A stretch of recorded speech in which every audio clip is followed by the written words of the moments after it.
working to connect a region of over 600 bridges between our lands.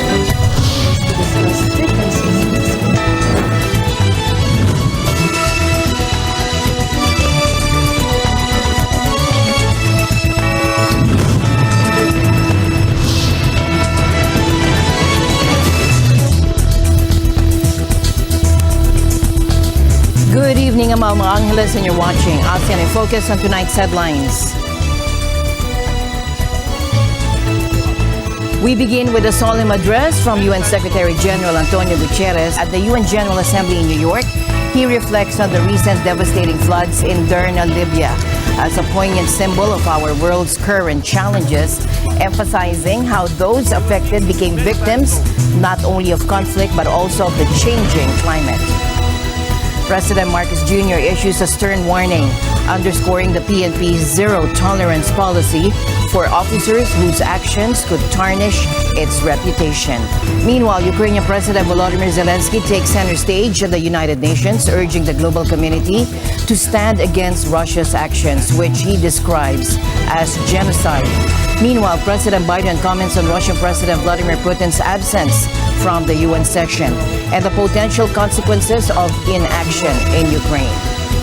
And in recent developments, Defense Secretary Lloyd Austin calls upon allied defense leaders to step up their support for Ukraine, particularly by providing additional air defense systems, and will explore the implications of this request amidst ongoing debates in Congress regarding aid to Kyiv.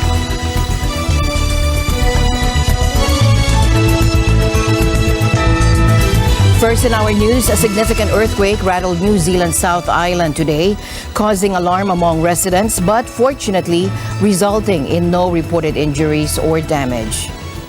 Now, the earthquake occurring at 9:14 a.m. was initially measured at 5.6 magnitude by the U.S. Geological Survey and later adjusted to 6 by New Zealand's GeoNet monitoring service.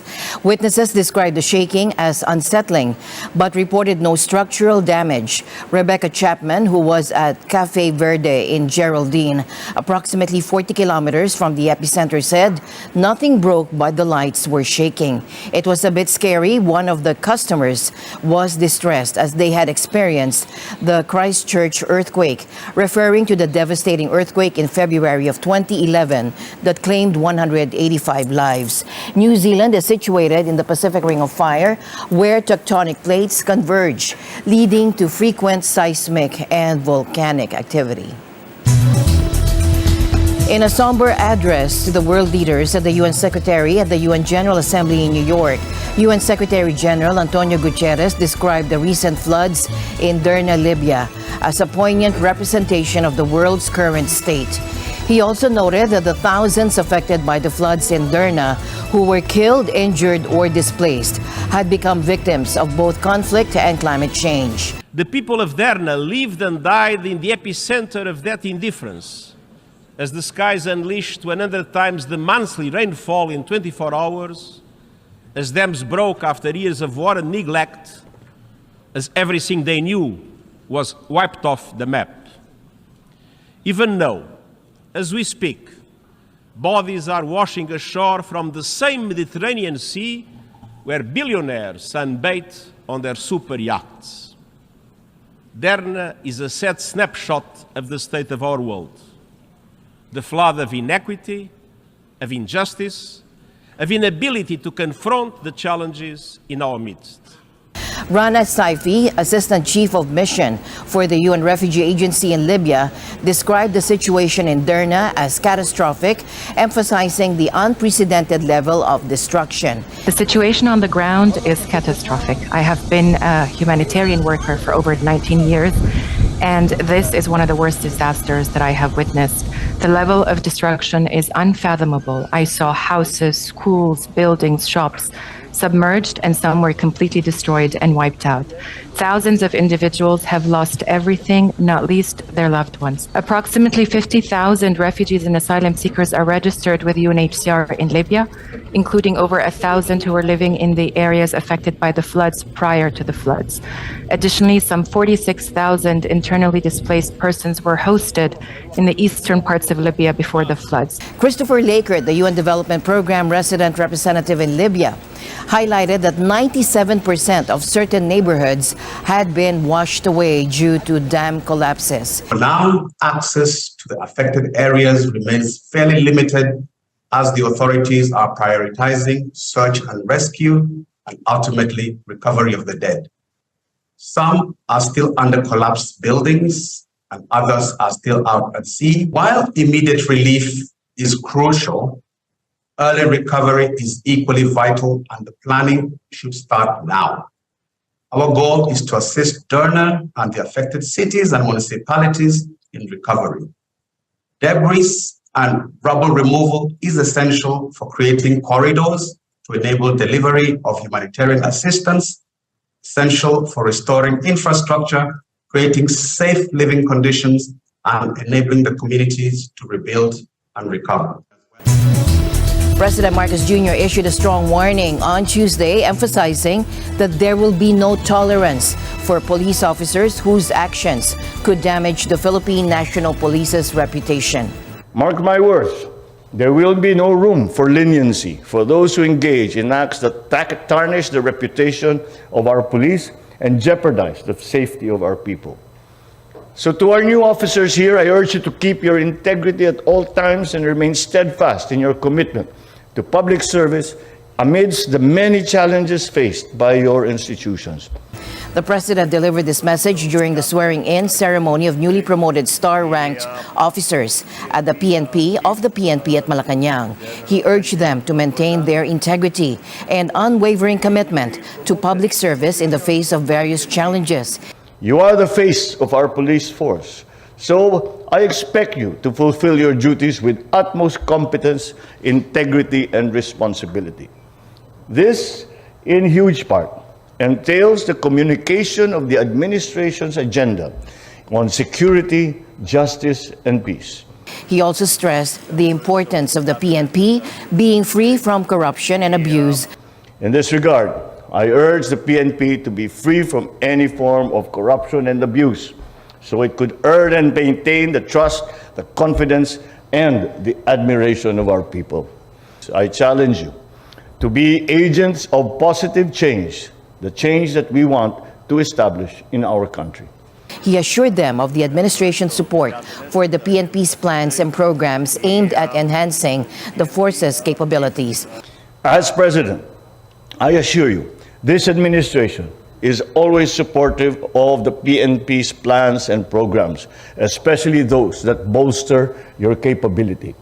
As you perform your duties in securing our people, you and your families can rest assured of the government's full support of your welfare and overall well-being. Now, during the ceremony, the president administered the oath for 57 newly promoted PNP officials, including 4 police lieutenant generals, 10 police major generals, and 43 police brigadier generals. In response to the looming tight supply of rice in the global market next year due to the El Niño phenomenon, President Marcos Jr. announced the government's plan to increase the country's stockpile of this essential food staple. During a speech at the distribution of confiscated smuggled rice in Zamboanga City, the president expressed his desire for the National Food Authority to raise its rice buffer stock volume. Kaya pinapaganda natin ang sektor ng agrikultura. Pinapaganda natin ang ating produksyon, pinapaganda natin ang cost of production, tinutulungan natin ang mga magsasaka upang pagandahin ang kanilang ani. Ngunit hindi lamang yan ang kailangan gawin para maging maganda ang presyo ng bigas. At kasama na diyan ay kailangan natin higpitan ang pagbantay sa mga illegal na imported o smuggled na bigas. And to address this, the President announced that NFA would begin replenishing its buffer stock by introducing a new price range for purchasing rice from farmers. Ang authorized lang sila bumili 19 pesos. Sabi ko, nung nakikita ko, sabi ko, baka mahirapan ng kumita yung mga magsasaka. Kaya kahapon lamang ay pinalitan natin at ginawa natin ang pagbili ng NFA 16 pesos to 19 pesos para sa wet na palay at 19 pesos hanggang 24 para sa dry na palay. Kaya tataasan natin ng pambili para sa mga farmer. Furthermore, the President noted that several countries, including China, Indonesia, Thailand, and Singapore, are preparing for the impact of El Nino by purchasing rice to bolster their reserves, resulting in a surge in global rice prices. Nakikita natin, hindi lang po kasi dito sa Pilipinas yan. Ang nangyayari, nag-aabang ang mga iba't ibang bansa sa Asia sa darating na El Nino sa susunod na ilang buwan. Kaya nakikita na namin na pagdating ng El Nino, medyo nagtagtuyot, hindi maganda masyado ang magiging ani dahil hindi umuulan ng sapat. Kaya lahat ng mga iba't ibang bansa sa Asia ay tinitiyak na meron silang reserve, meron silang buffer stock. At kaya't naghahabulan, kaya't nagtaasan ng presyo dahil lahat, ang Indonesia bumibili, ang China bumibili, tayo bumibili, Thailand bumibili, Singapore, lahat bumibili. Kaya't sabay-sabay silang bumibili, sabay-sabay sumasabay din ang pag-akyat ng bigas. Kaya't kailangan natin lagyan nga ng price cap. Now, to stabilize the local price of rice, the government has imposed a price cap of 41 pesos per kilo for regular milled rice and 45 pesos per kilo for well-milled rice. Ukrainian President Volodymyr Zelensky made a wartime visit to the United Nations where he called on the world to stand against Russia's actions, which he termed genocide. In his address to the UN General Assembly, Zelensky, dressed in military fatigues, invited world leaders to join a peace summit to end the conflict on Ukraine's terms. Important talks and consultations were held in Hiroshima, in Copenhagen, and in Jeddah on the implementation of the peace formula. And we are preparing a global peace summit. And please, I invite all of you who do not tolerate any aggression to jointly prepare the summit. The Third World War was seen as a nuclear war, a conflict between states on the highway to nukes. Other wars seemed less scary compared to a threat of the so-called great powers firing their nuclear stockpiles. So the 20th century taught the world to restrain from the use of the weapons of mass destruction, not to deploy, not to proliferate, not to threaten with, and not to test, but to promote a complete nuclear disarmament. Frankly, this is a good strategy, but it should not be the only strategy to protect the world from the final war. Ukraine gave up its third largest nuclear arsenal. The world then decided Russia should become a keeper of such power. Yet history shows it was Russia who deserved nuclear disarmament the most back in 1990s. And Russia deserves it now. Terrorists have no right to hold nuclear weapons. No right. But truly, not the nukes are the scariest now. While nukes remain in place, the mass destruction is gaining its momentum. In recent developments, Defense Secretary Lloyd Austin has called on allied defense leaders to increase support for Ukraine by providing additional air defense systems. Air defense is saving lives. So I urge this group to continue to dig deep on ground-based air defense for Ukraine. And we must continue to push hard to provide Ukraine with the air defense systems and interceptors that it needs. This request comes amidst ongoing discussions in Congress regarding aid to Kiev, while allies express their willingness to discuss ways to assist Ukraine in its upcoming winter counteroffensive. There are no immediate commitments regarding the longer-range missiles that Ukrainian leaders insist are vital for reclaiming lost territory from Russia. Both Austin and Army General Mark Milley, chairman of the Joint Chiefs of Staff, stressed the importance of preparing Ukraine for sustained progress during the winter months. Ladies and gentlemen, history will show the full folly of Putin's reckless, cruel, and unprovoked invasion of his peaceful neighbor. In this war, time is not on Putin's side.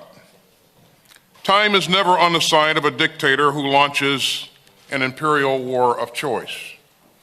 And time is never on the side of aggression. I'm also pleased to announce that the M1 Abrams tanks that the United States had previously committed to will be entering Ukraine soon.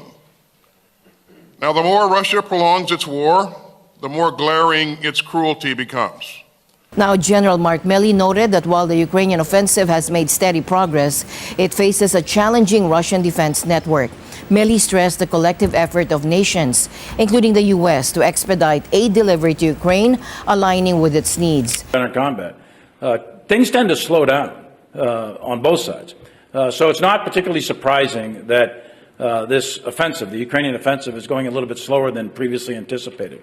Having said that, it has made continuous, steady progress. This is a defensive series of belts that the Russians have put in with complex obstacles, minefields, dragon's teeth, barbed wire, strong points, and so on and so forth. It's a defense in depth. And generally speaking, the Ukrainians have penetrated several layers of this defense. It is not 100% penetrated yet, but they've penetrated several of the layers. And they're going very slow, preserving their combat power, and very deliberately through this defensive belt that stretches the entire length and breadth of Russian-occupied Ukraine. So all of the nations, to include the United States, are moving as fast as we can to deliver the aid that both Ukraine has asked for and deliver it on time and to deliver it when they need it and where they need it. A food crisis of unprecedented magnitude is unfolding due to a combination of factors, including conflict, economic shocks, climate-related disasters, and surging prices. Globally, approximately 345 million people are grappling with food insecurity, with 45 million children under 5 years old suffering from acute malnutrition. The rate at which the number of food insecure individuals is increasing surpasses the pace of available funding. Now, the World Food Programme discussed the challenges and proposed solutions to address this global food and funding crisis. So it's really a challenging humanitarian environment out there. We're expecting this year some 345 million people that don't know what they're going to eat the next day, that are going hungry. And this is driven by protracted crises that continue in Afghanistan, Yemen, Syria, and other places, but also by new crises like Sudan, and now the crisis that we see in the Sahel region. And it's compounded by climate change. This is very clear. I just recently visited Syria, where drought-like conditions are driving up the already existing humanitarian needs. And the same in Afghanistan, where we have had 3 consecutive years of drought now, again compounding the already existing extremely difficult humanitarian situation. So really an exceptional humanitarian situation out there. Yeah, again, I think this is quite historic, because as I explained, the needs continue to go up, the costs of doing business is going up. At the same time, our funding is coming down.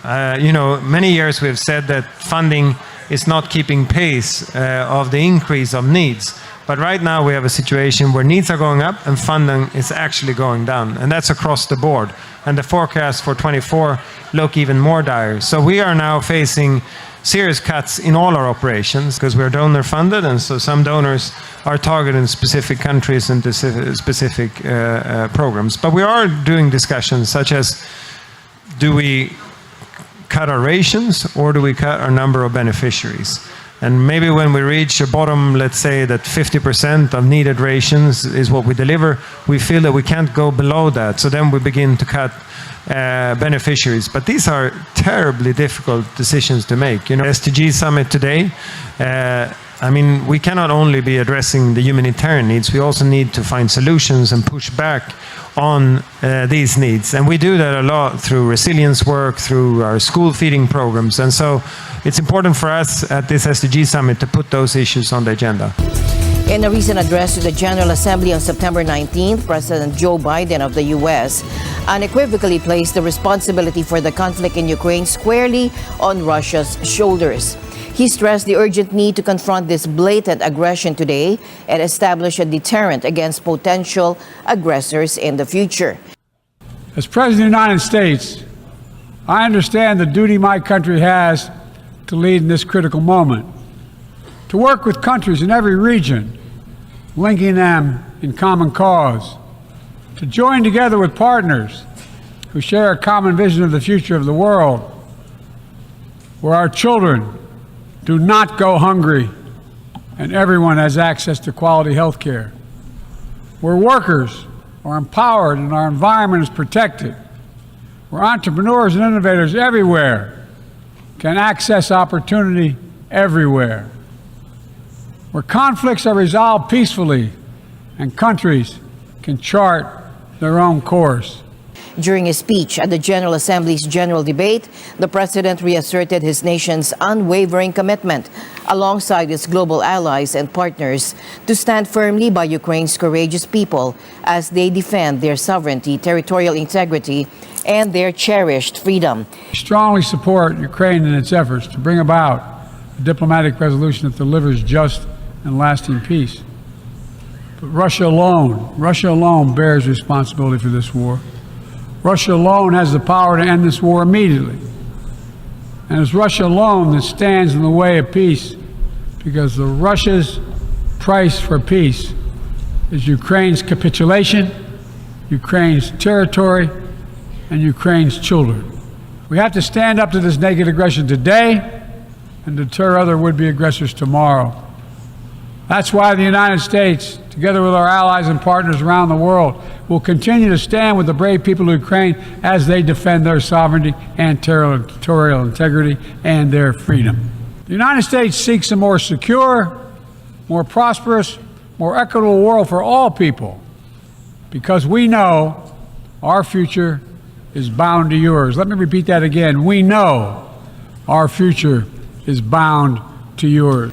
On the matter of China, President Biden adopted a clear and consistent stance, stating this. When it comes to China, I want to be clear and consistent. We seek to responsibly manage the competition between our countries so it does not tip into conflict. I've said we are for de-risking, not decoupling with China. We will push back on aggression and intimidation and defend the rules of the road, from freedom of navigation to overflight to level economic playing field that have helped safeguard security and prosperity for decades. But we also stand ready to work together with China on issues where progress hinges on our common efforts. Now, addressing the pressing issues on recent floods and heat waves across the globe, President Biden sounded a warning. Together, these snapshots tell an urgent story of what awaits us if we fail to reduce our dependence on fossil fuels and begin to climate-proof the world. Regarding artificial intelligence, the president underlined the necessity of harvesting emerging technologies like artificial intelligence responsibly. Emerging technologies such as artificial intelligence hold both enormous potential and enormous peril. We need to be sure they are used as tools of opportunity, not as weapons of oppression. Together with leaders around the world, the United States is working to strengthen rules and policies so AI technologies are safe before they're released to the public. To make sure we govern this technology, not the other way around, having it govern us. Former Thai Prime Minister Thaksin Shinawatra, imprisoned in Thailand, recently underwent surgery, and that is according to his daughter, Thaksin Shinawatra. Thaksin, age 74, returned to Thailand last month after more than 15 years in exile and was immediately jailed. Due to his poor health, he was moved to a private room in a police hospital, and his 8-year sentence was reduced to 1 year by the king. Paddington, a prominent figure in the Pheu Thai party, mentioned that her family is considering applying for parole due to her father's health, but hasn't done so yet. Inmates with health issues can apply for parole after 6 months in prison, which could make Thaksin eligible in February. Thaksin's return coincided with his party's coalition government formation, sparking speculation about leniency deals. Thaksin's health has been a concern, with reports of chest pains, high blood pressure, and low blood oxygen levels when he was moved to the police hospital. The Australian state of New South Wales has implemented a total ban on outdoor fires, including barbecues and bonfires, due to an extremely high risk of wildfires caused by unusually hot weather, and this is the first such ban in nearly 3 years. Sydney has been experiencing temperatures well above average for September, with the mercury reaching 35.9 degrees Celsius at Sydney Airport. Wildfires have already erupted in some parts of the country, leading to school closures as a precaution. Australia's Weather Bureau has confirmed the onset of an El Niño weather pattern, bringing hot and dry conditions that pose a significant risk of severe wildfires and drought. The Bureau is today declaring that an El Niño event is underway in the Pacific Ocean. At the same time, we are declaring that a positive Indian Ocean dipole, or positive IOD event, is occurring in the oceans to our west. Both these climate... Additionally, a positive Indian Ocean dipole event is occurring in the oceans to the west of Australia, further contributing to warmer and drier conditions, particularly in spring and early summer. Both these climate drivers have a significant influence on the Australian climate, in particular favouring warmer and drier conditions, particularly over spring, but also into early summer. Those conditions are associated or accompanied by an increase in fire danger and extreme heat risk. Carl Braganza, the Bureau of Meteorology's climate manager, emphasized the global impact of El Niño, noting that it has led to record high ocean temperatures globally. He urged individuals and communities to prepare for a summer of heat and fire hazards in Australia. Globally, the El Niño really means that we have a continuation of the global heat that we've seen in the global oceans in particular, and the global oceans have been at record temperatures since about April. So consistently, what we are probably projecting for the summer is that Australia will continue to see warm and dry weather, and it's really up to individuals and communities now to prepare for a summer of heat and fire hazards. As my usual habit, I'd like to end the day on a positive note. Let's encourage and build each other up so that no one is left behind. And that's it for tonight's broadcast. I'm Alma Angeles. Stay in the news because we live in extraordinary times. Good night.